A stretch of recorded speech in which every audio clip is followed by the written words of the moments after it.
And welcome to the show. Subscribe at kevinmd.com/podcast and get CME for this episode by clicking on the CME link in the show notes. Today, we welcome Susan Landers. She's a neonatologist, and today's KevinMD article is Beyond Burnout, Normalizing Psychotherapy for Burned Out Physicians and Nurses. Susan, welcome to the show. Thank you, Kevin. I appreciate the invitation. So let's start by briefly sharing your story and journey. I am a retired neonatologist. I practiced for 34 years in various NICUs in the state of Texas, most recently in Austin, Texas. And I raised 3 kids, married to a physician, had a very busy life, lots of stress from the NICU. I experienced burnout late in my career when I was 60 years old. I did not intend to retire that soon, but I recognized my burnout, and I was working for a practice that allowed me to cut my hours back to part-time and go to a different location, a low-risk labor and delivery unit. And it took me about a year of concentrated effort to recover from my burnout. And so that experience taught me a lot about this issue for physicians because I had never really experienced a full case of burnout until I was older. I think I had some working mother burnout issues in my 40s when my kids were little and I was chasing around 3 children and working full time. But this was different. This was an emotional overwhelmed sensation that was unlike any other. This was distancing myself from my patients and their parents and the nurses and other physicians. This was me walking around feeling like I no longer made a difference. And I had never felt that way before.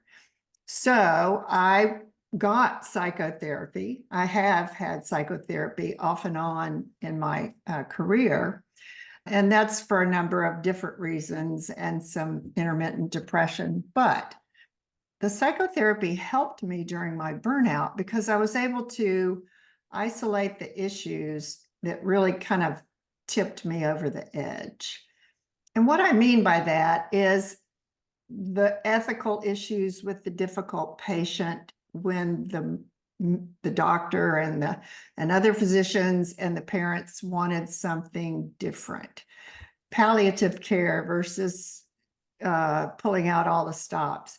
Babies who had lethal congenital malformations whose parents wanted everything done and all the surgery. And then the tiniest preemies who have so many complications and don't do well, and they stay in the hospital for 6 or 8 months, and then they go to the PICU, pediatric ICU, and live there with their trachs for another year or so, and may never go home. And so those kind of things begin to feel like burdens to me, and that those ethical issues contributed to my burnout. Not just working a lot, not just being up at night running to deliveries.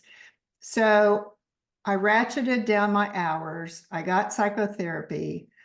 I exercised a lot and did some meditation practices and some journaling.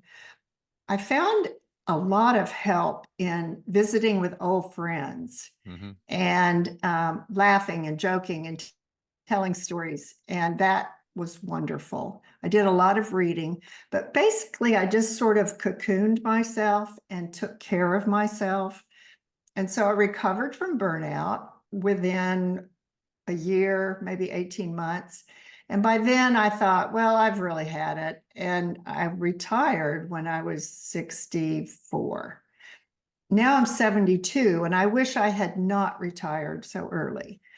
After I retired, I was bored, like a lot of active, energetic physicians feel, I'm sure. I felt like I was, I didn't matter. I wasn't doing anything important.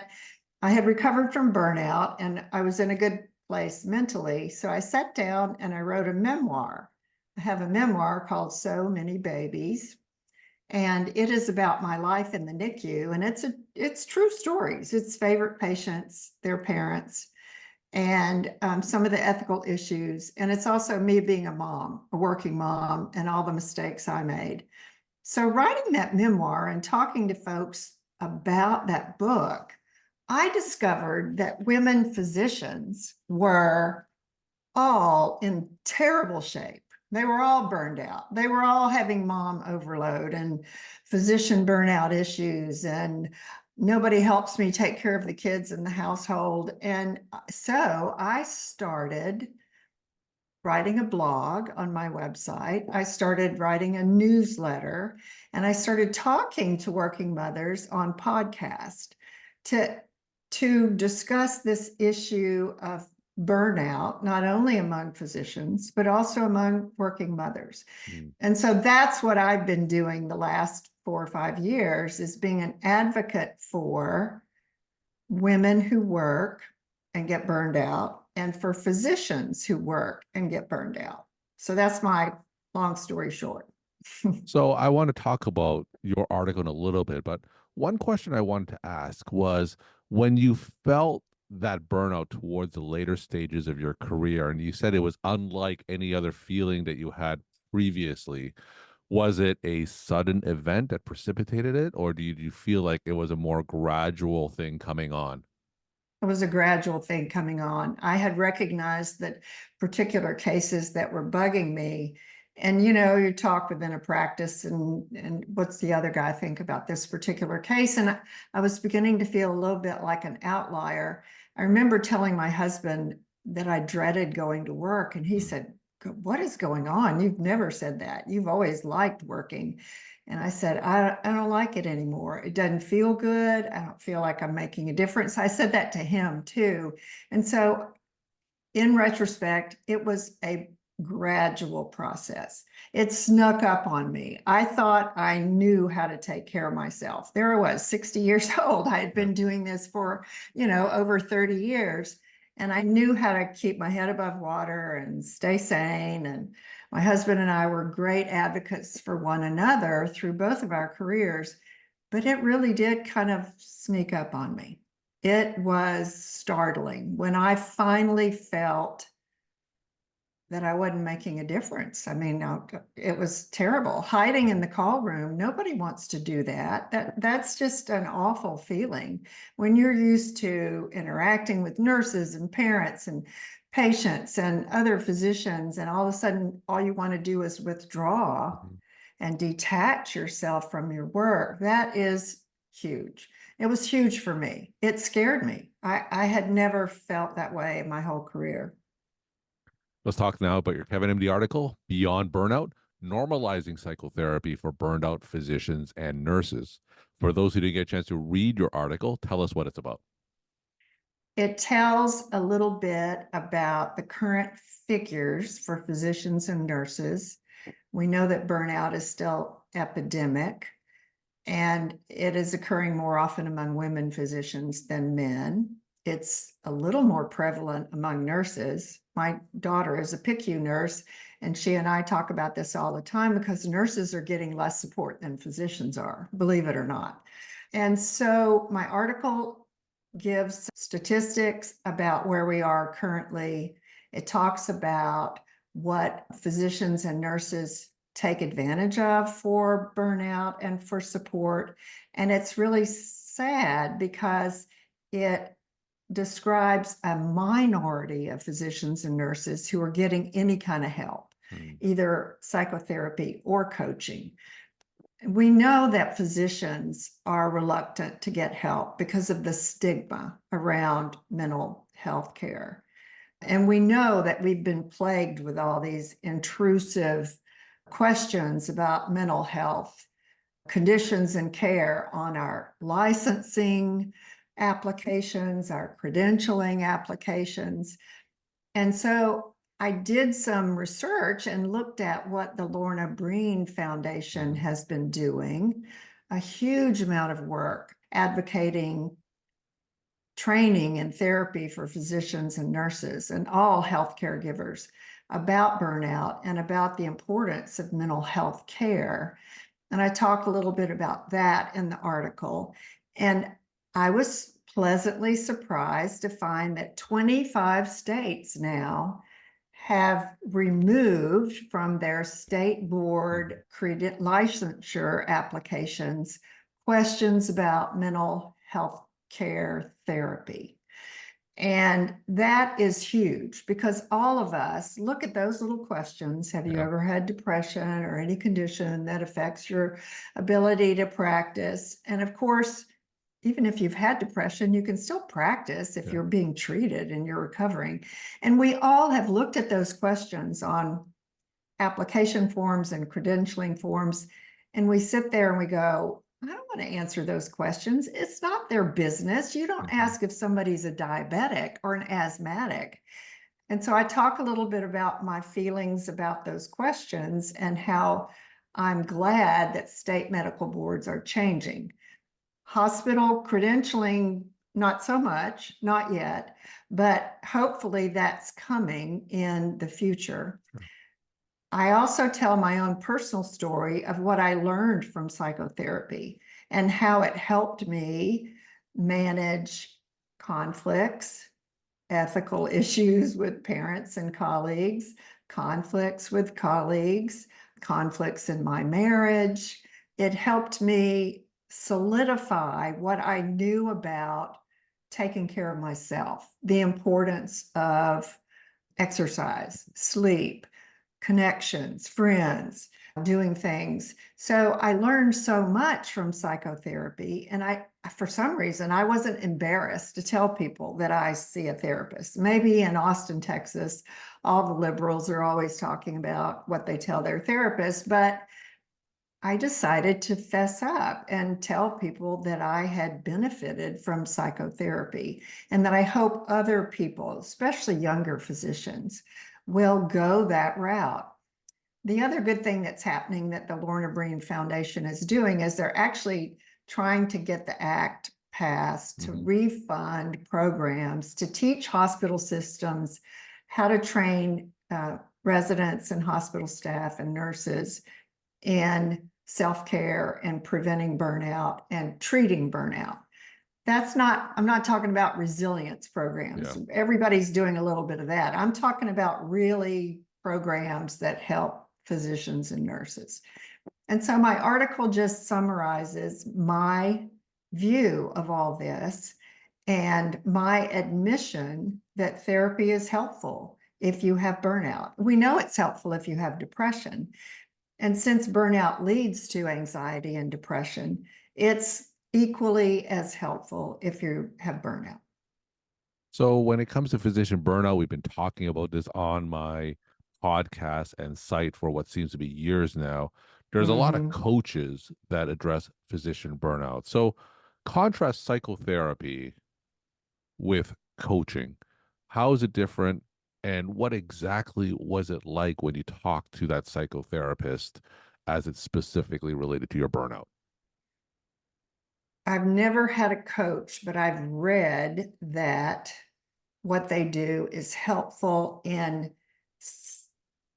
setting priorities and goals and looking at boundaries and our ability to choose where we want to focus, our ability to affect our attitudes about our goals and our focus. And so coaches are more productivity oriented, is my belief. Having said that, I have a friend who was a perinatal social worker. She's now a counselor and works for various companies in their employee assistance program. And she counsels employees who are burned out. And she tells me that within 8 to 10 sessions, by doing some therapy things and some coaching things, she can help people figure out what their issues are, what push them over the edge, where they need to focus to try to get better. And she says she can tell people when they need additional therapy. I said, you can do all that in 6 or 8 sessions. She said, no, it's usually more like 8 to 10. And, most employers give you 10 to 12 sessions as part of EAP. Now, therapy for me was different because we talked about issues from my childhood, Mm-hmm. from my marriage, from my trying to be a mother, a full-time mother and a full-time neonatologist, and all the guilt that comes with that, all the missed opportunities to be the best mom in the world, but plenty of opportunities to be a great neonatologist. So therapy was more personal for me. It was more deep-seated, deep-rooted. It identified issues about accomplishments and self-esteem and interpersonal relationships. And I don't think coaching gets into those areas. So coaching may be great for some people. It may, and short therapy like EAP programs offer may be great for some people to just say, I don't know what happened. Was it the hours? Was it the pay? Was it my boss? Was it my colleagues? Was it my kids? Was it my relationship with my husband? A coach can help you answer those questions, but I think a therapist forces you to really dig a little deeper into your own personal psyche and how you let yourself get into that position. I'm a perfectionist. A lot of physicians, especially intensive care physicians, are perfectionistic.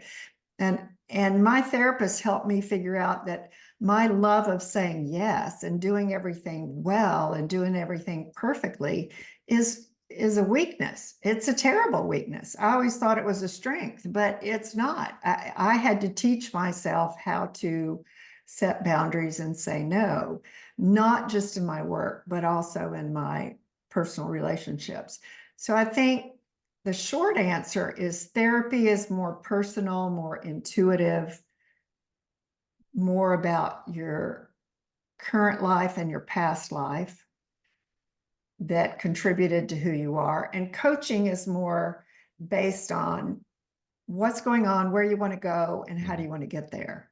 So you mentioned earlier that about half of states still require physicians to disclose behavioral health treatments, and the majority of hospital credentialing questions still ask physicians to disclose that. So, how can physicians overcome that obstacle to seeking psychotherapy? I think we should answer the question no and happily say to ourselves, it's really none of your business. Mhm. I think we should talk to each other when we get therapy. Women do this a little more freely than men do, but I told my supervisor I was getting therapy. My medical director was an old friend of mine, and he said, well, that makes sense. Is it helpful? I said, yeah, it's really helpful. If we don't talk to each other about how bad we're feeling and what we can do to feel better, we're not going to get better. Mhm. Hiding because of the stigma is no answer. It is just not going to make a difference. We all know that psychotherapy for depression or for anxiety is beneficial. We all know that antidepressants are beneficial. Mhm. Why should that be signaled out by these organizations when our treatment for diabetes or asthma is not? And I think physicians ought to be brave and just say, I'm not going to answer those questions. Just answer them no. And as we progress along in dealing with the burnout epidemic in our country, maybe physicians will loosen up and not be so scared of what others think of them. Maybe when leaders, people like you and me, admit that psychotherapy was necessary, that it was helpful, maybe more younger physicians would be willing to get the help they need. We're talking to Susan Landers. She's a neonatologist, and today's Kevin MD article is Beyond Burnout, Normalizing Psychotherapy for Burned Out Physicians and Nurses. Susan will end with some of your take home messages that you want to leave with the Kevin MD audience. If there is a program offered in your hospital, in your clinic, to either provide group support or to provide resilience training or to just be a support, or to meet with some sort of counselor that has any experience, please take advantage of it. I've read that 40% of healthcare organizations are offering these services now.